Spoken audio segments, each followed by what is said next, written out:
Yeah, my name is Wilfred-Onyekachi. I'm a radiographer. I want to talk about HSG. This interests me to talk about because most people come for HSG and they are not aware of what they want to do. Most of them, their doctors don't explain. They only ask them to go and do HSG and they come here fidgeting. Maybe probably they have friends who have done it and they told them about it and they feel it's painful and it can also kill them, but it's not all about what they have in mind. So I just want to give them brief explanation of what it's all about.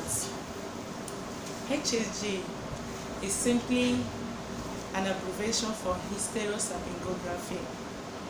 It is done in women of reproductive age who are having a fertility problem or who wants to undergo fibroid operation. HSG is not done in every person. It is done in children of or women of childbearing age. A virgin cannot do HSG except if the person wants to undergo fibroid operation and with the consent of the patient and that of the doctor. The patient can also undergo the examination, thereby giving you a go-ahead to do the HSG before the operation can be done. It is not done in women with pelvic inflammatory disease. I have a research that says it's not done in aged people, but so many have been arguing about this. But I think it is not done. I will go with the saying that said it is not done in aged women, irrespective of fibroid operation or not. Aged women, mostly for those that want to do fibroid operation, the reason they ask them to do that is to ascertain that their tubes are open before they go on with the operation, because most of them after doing the operation they will come back to tell you that as a result of the operation their tubes are blocked. So if a woman who has finished giving birth and does not need her tubes any longer you can go ahead and do the fibroid operation. Most doctors do it without tampering with the fallopian tubes. So that's the main reason they ask them to do the HSG before undergoing fibroid operation. So also to know the position of the fibroid. Okay. Then there's something we call the 9 or the 10. HSG is done only on the 9 or the 10 of menses. This is because when the woman is seeing her menses, she's shedding out the endometrial lining that is being thickened. So on this process, HSG is not advisable because the endometrium is still undergoing healing process. So if you do HSG, infection is likely to enter the endometrium. Then, if a woman has reached the stage of ovulation and you do HSG, mind you, you're going to use a radiation. This is an X-ray machine.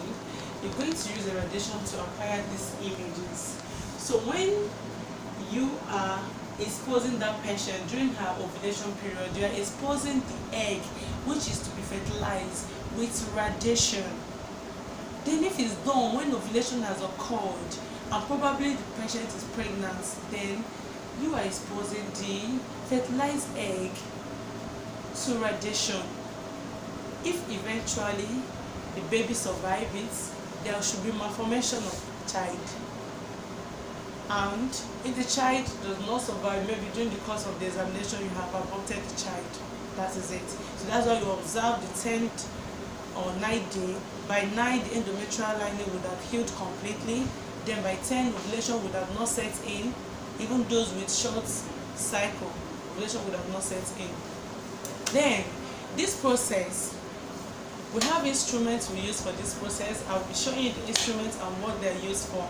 Just follow me as I show you the instruments. Okay, let me start with this. This instrument is called speculum. You can see. This is how it is. This is a knob for tightening it and loosening it. So you open it like this. Insert it, assuming this is a vagina, you insert it this way, then you turn it, open it wide so that you'll be able to see the holes, and you tighten this.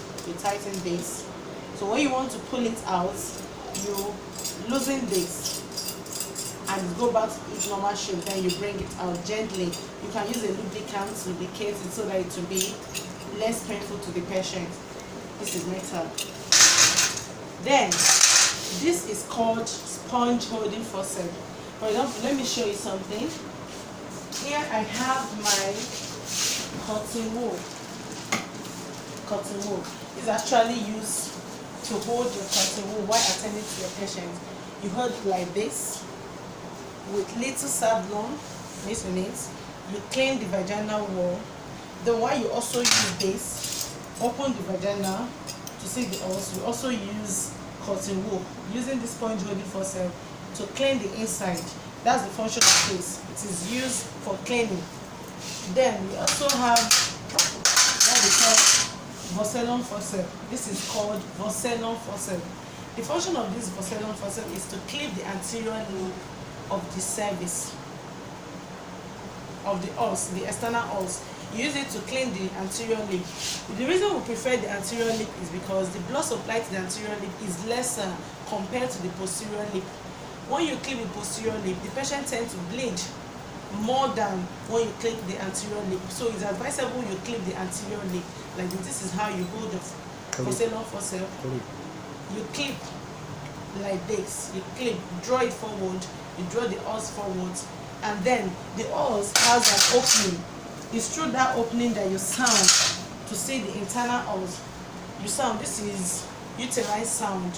This is used to check the depth and the direction of the os, the uterus. Then this is called cannula. This is for injection of the contrast. You use this to inject your contrast into the uterus. Sorry for that. But with the end of the contrast, this is also the contrast. This goes hand in hand. You use this, you put it through the small opening in the cervix. Then you take a 20 ml syringe. This is sorry for not bringing it all out. Then this is 20 ml syringe. You can see it. Let me open it.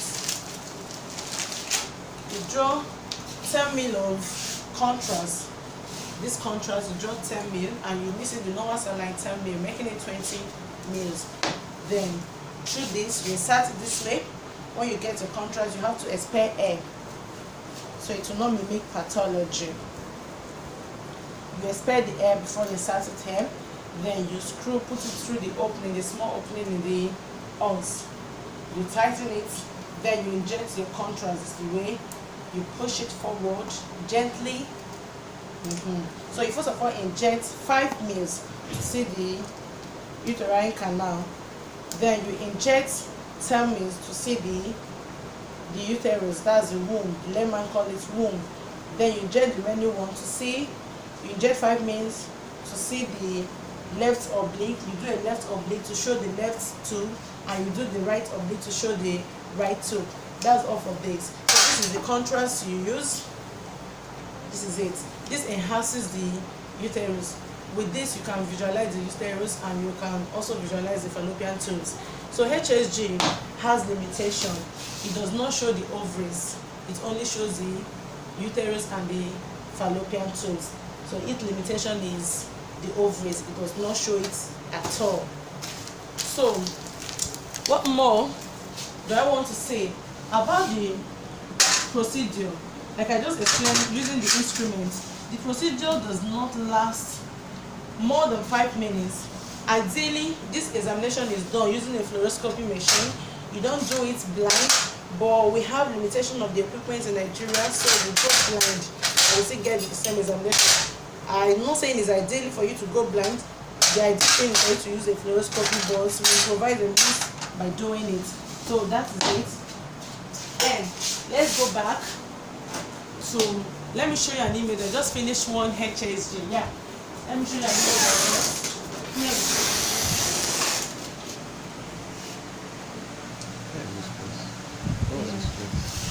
This is my working station. This is where I acquire my image. This is a control film. This film, control film, will show you final adjustments on your exposure factor. to show you if your exposure factors are okay. You can go ahead with the examination. If there's any particular uterine fibroid there, you see if it's calcified, you will see it. Then this is the first film acquired. This is showing me the uterine canal. You can see the arrow. This is the cannula which I showed you that you use in injecting the contrast. This is the contrast that highlighted the womb, the uterus. And this is the canal here. This is uterine canal. This is the body of the uterus. Then here, this is the second frame, but this is a left oblique. This is the body of the uterus. This is the canal, and this is a tube. A left tube has shown, but it has not shown a spillage. Spillage of contrast indicates a patterned tube.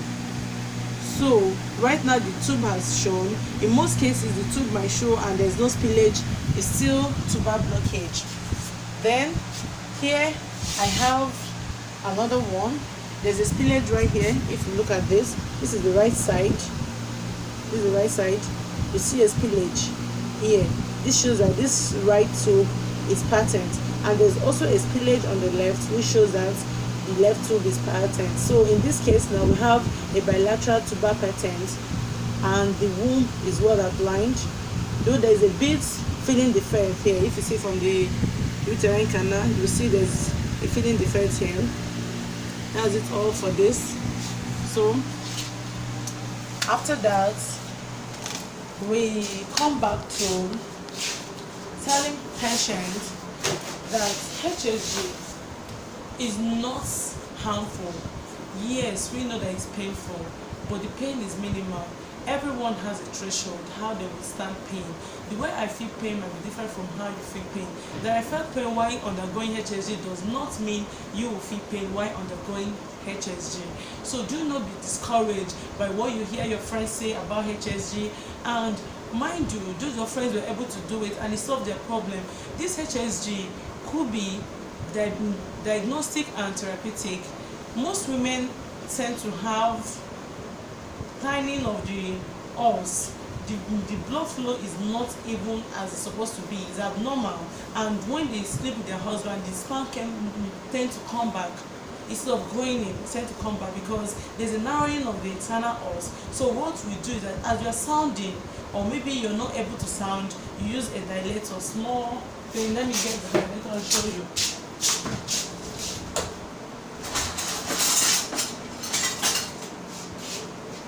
This is a dilator. It has different sizes. You do it according to the size of the os. So you can use this to dilate a bit on the internal os so that you'll be able to sound. Be able to sound and also be able to inject your contrast. This is the dilator.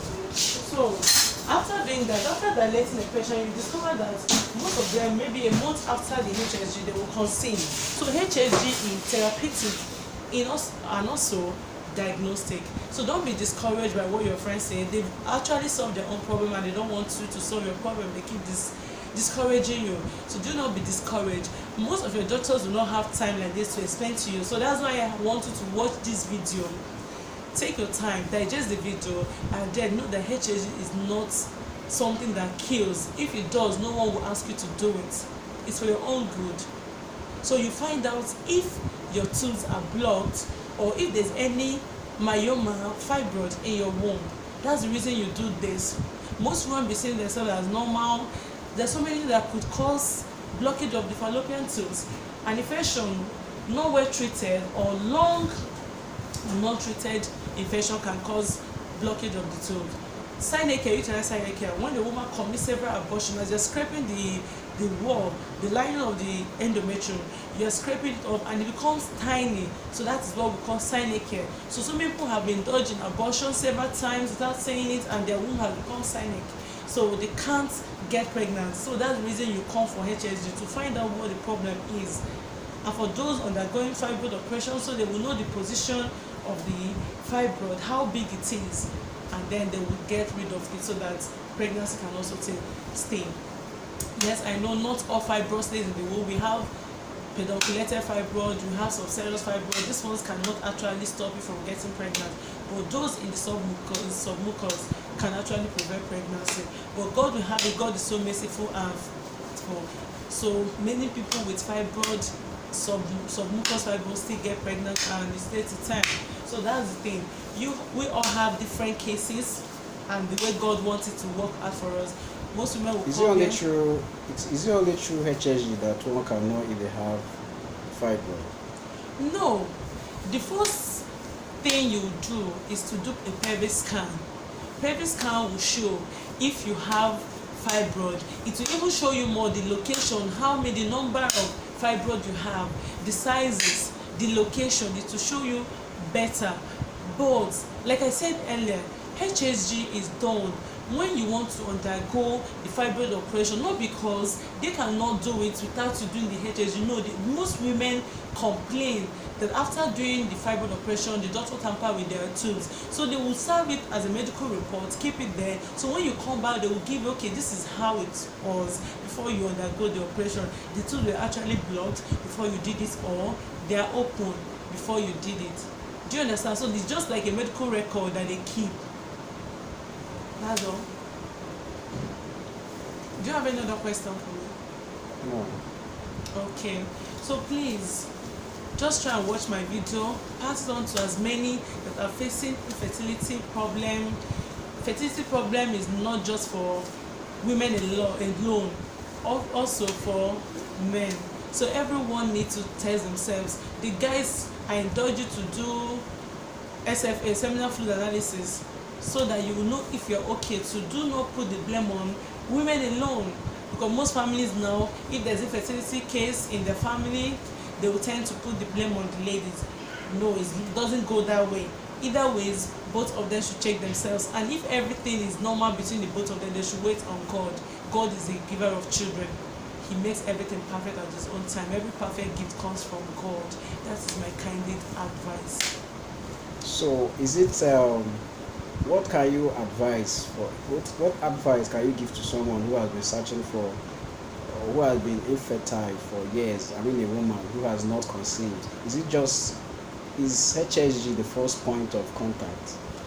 No, like I said, I will. If I'm to suggest for them, I will tell them to do a pelvic scan first, followed by hormone profile. Hormone profile will ascertain if they actually ovulate, because most women will go for a pelvic scan. They will tell them yes, they see an egg in their ovary, mature eggs. At the end of it, the eggs will not rupture, it will turn into cysts, or if it's eventually ruptured, maybe it will not get to maturity before it ruptures. But hormone profile, especially the progesterone level, will show you if that woman actually ovulated for that month or not. This is ovarian reserve, it can also show it there. So I advise them to do a hormone profile. If the pelvic shows that they are okay, the hormone profile shows that they are okay, then I will also suggest HSG. That is the third suggestion I will give them. We didn't talk about infection, right? Oh yes, the pelvic can show if a woman has an infection. Like I said, infection does not prevent a woman from getting pregnant, except if the infection has long stayed there without being treated, or it was treated and not well treated and it leads to the blockage of the fallopian tube. Aside that, it does not prevent a woman from getting pregnant. So that's it. So if you want to check if you have infection, you do a pelvic scan. It will show you there's a fluid in the patch of Douglas. It will be there, but that is not always the case. Most cases, women will have infection. It will not. There won't be fluid in the patch of Douglas. So you do what we call HVS, high vaginal swab, to rule out infection and know this kind of infection you have. You can also do urine MCS, because you might do HVS and there's no, and you culture it and there's no growth. While you do urine, culture it and there will be growth. So that's the thing. Every woman needs to live healthy. Try to take care of yourself. If you're facing problem of infertility and you're obese, try to reduce in weight, because it can also lead to infertility. Mind the things you eat. Eat more of vegetable. Watch your diet. Don't eat 3 times, 4 times a day. Try and watch the things you eat. For you to be healthy, for you to be fertile, you have to live a good lifestyle. That's all I have to say. Any more questions for me? No more question. Okay, please try and watch this video, and after watching it, go online to read more. The reason I decided to do this video is because most things online are just the write-up most people read write-up and they still don't understand what the write-up is talking about. But with this hint of this video, you'll be able to understand it. So HSG is slight painful, not as much painful as you have been thinking.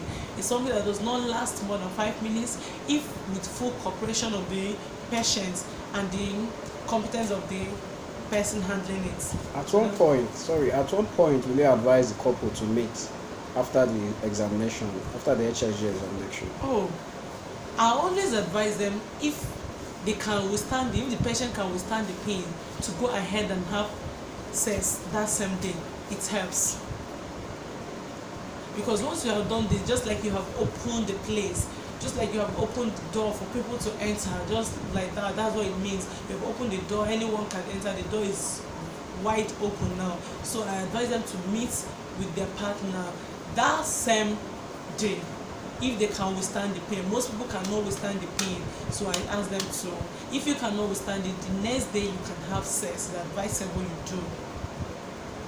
You have higher chances if you do that same day or the next day.